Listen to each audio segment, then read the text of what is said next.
10h midi, les bons vivants. Avec Vincent Maréchal.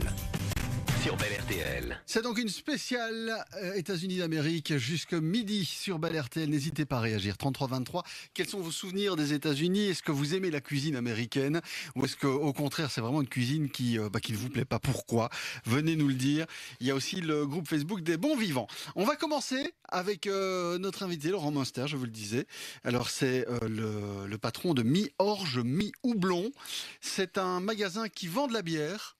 On est à Arlon, spécialisé dans les bières artisanales.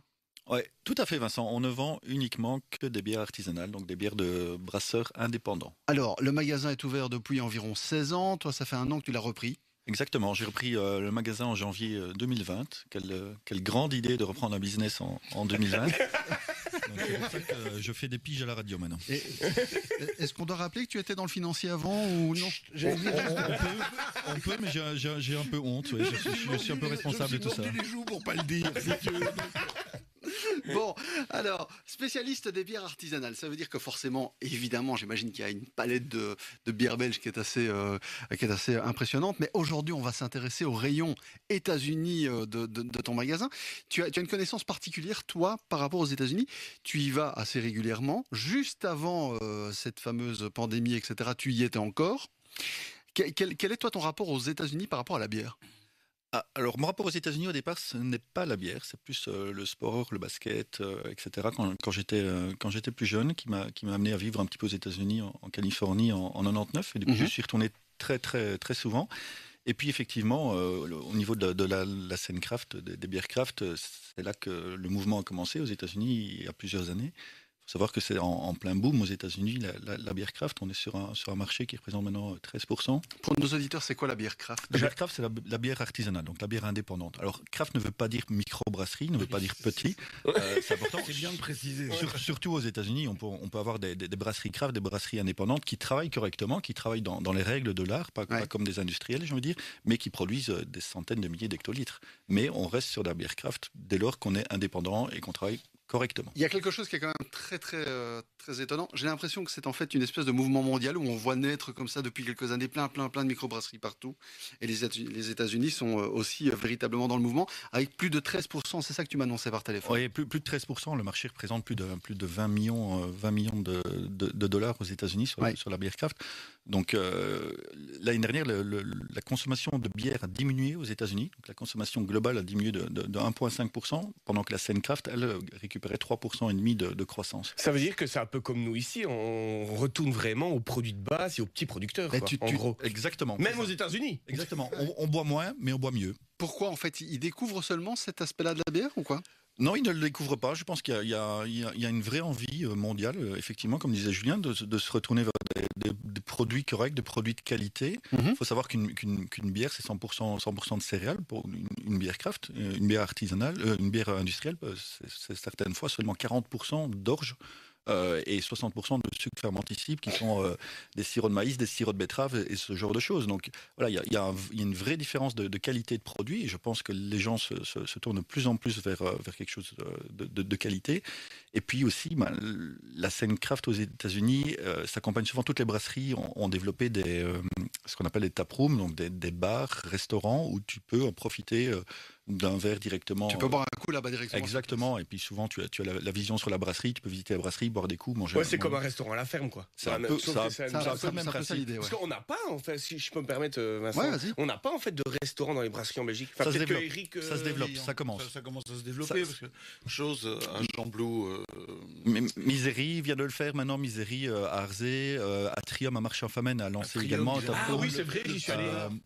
Elle est folle, elle j'adore. Ouais, c'est génial comme brasserie. Je vous invite vraiment à aller visiter Atrium. En plus, ils sont charmants. Bertinchamp, voilà, il y a de plus en plus de gens qui font ça. Blogy fait ça également à Dour. Donc il y a de plus en plus de gens qui maintenant lancent le restaurant et le bar adjacent à la brasserie.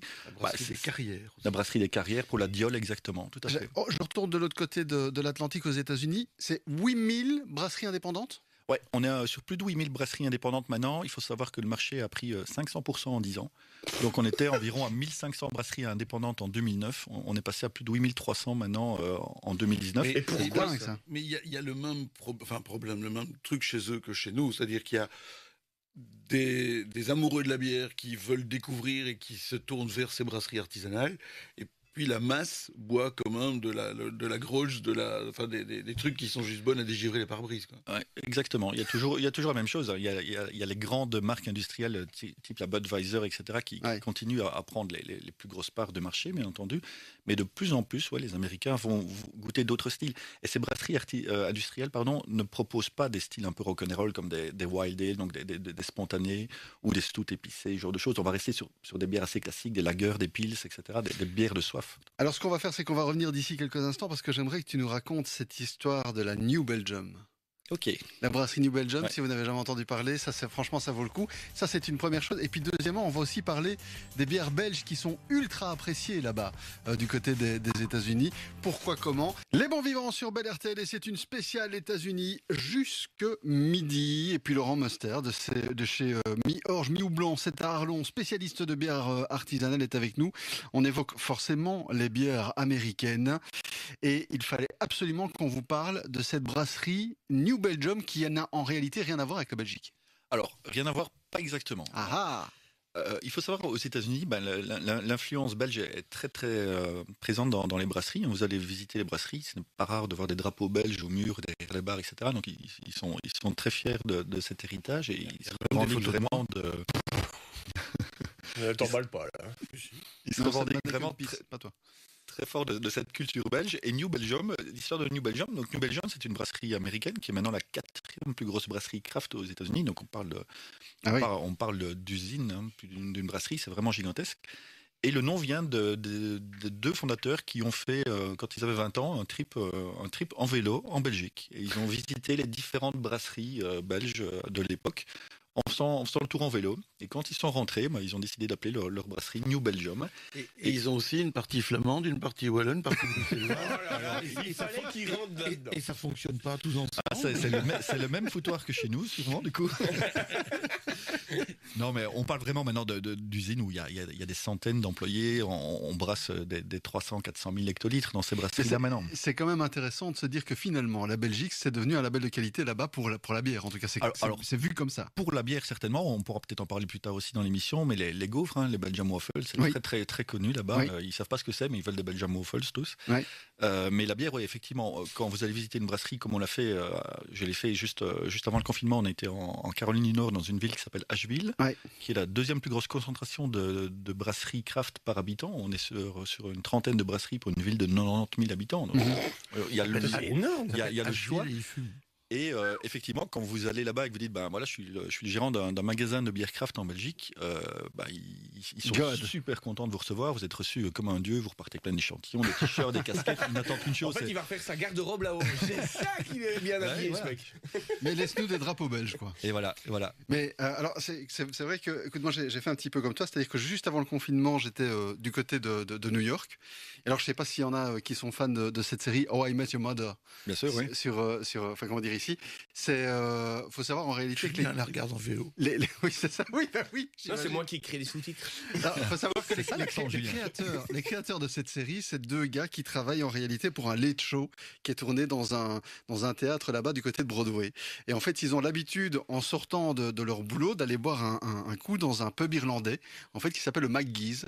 Et c'est là qu'ils vont écrire en réalité l'histoire de cette série qui est devenue un succès partout sur la planète. Et donc, du coup, forcément, quand j'étais à New York, je me suis dit, tiens, je vais quand même aller boire un coup là-bas dans cette brasserie. Alors, dingue, parce que je rentre là, je vois tout plein de pompes, Budweiser, tout ce que tu veux.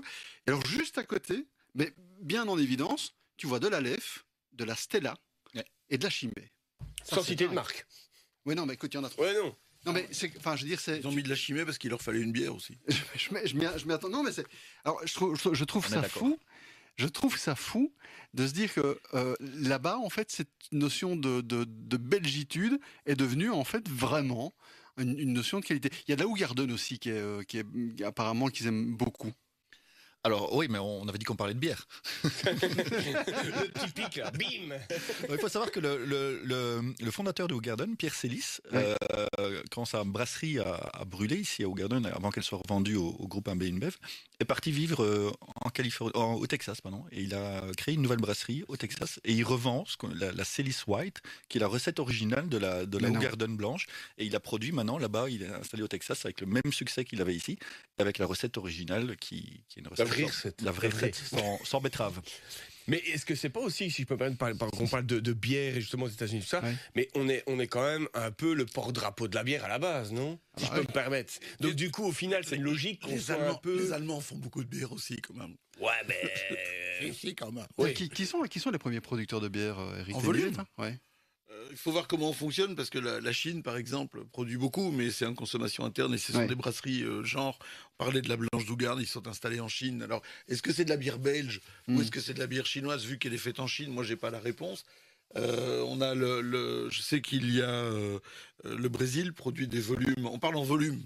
Le Brésil est énorme. T'as quoi dans ton Non, j'ai pas les productions, mais j'ai les pays qui consomment le plus de bière et je suis assez étonné parce que le premier pays qui consomme le plus de bière par habitant, c'est l'Australie.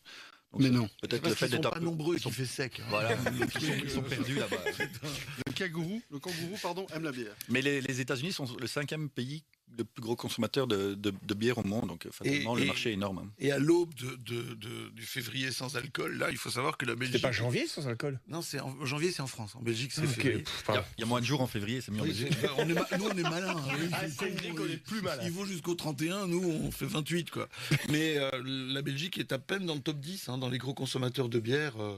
Effectivement. Oui. Oui, la Belgique est à peine dedans, donc on boit pas tellement de bière que. Enfin, pas énorme. Non, on en produit la bonne. Déclaré.